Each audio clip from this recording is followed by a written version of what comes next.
You're not tired. You're avoiding the work. I know that sounds harsh, but think about it. You're not exhausted when you scroll for an hour. You're not burned out when you watch videos late at night. You're not mentally drained when you check your phone for the 10th time. You're tired only when it's time to do the thing you've been avoiding. That's not exhaustion. That's resistance. A lot of men today think they're burned out. They use words like fatigue, mental overload, stress, and sometimes that's real. But most of the time, it's not.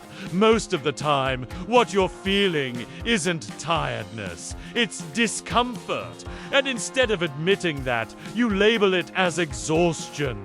Because I'm tired sounds better than I don't want to do this. Real fatigue feels different.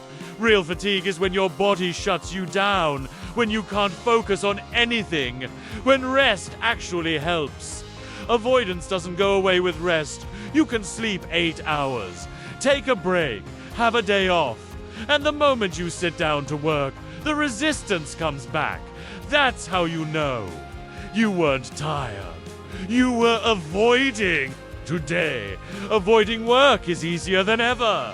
You don't have to quit. You don't have to fail. You just delay. You scroll. You plan instead of execute. You research instead of start. You tell yourself you'll do it later, and later feels productive. Later feels safe. But later is where goals go to die. Here's the lie most men believe. I'll do it when I feel better. I'll start when I'm more motivated. I'll push when I'm in the right mindset. That mindset never comes, because action doesn't follow clarity. Clarity follows action. You don't get ready, then work. You work, then get ready. The work you're avoiding feels heavy for a reason. Not because it's impossible, but because it matters. The more important something is, the more resistance it creates. That resistance isn't a sign to stop. It's a sign you're close to something real. And most men misread that signal. They think discomfort means danger, so they back off.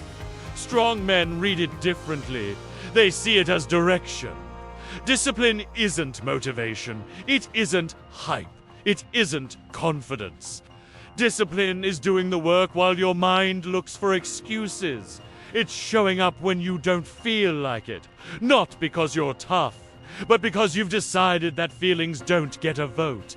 The work doesn't care how you feel, and neither should your standards. If you have energy to scroll, you have energy to work. If you have focus for entertainment, you have focus for progress. You're not avoiding the work because you can't do it. You're avoiding it because once you start, you won't be able to hide from who you are. And that's uncomfortable. So stop calling it burnout. Stop calling it fatigue. Stop calling it stress. Call it what it is. Avoidance. And understand this. The thing you're avoiding is the thing that will change you. Do the work anyway. This is the Unspoken Code.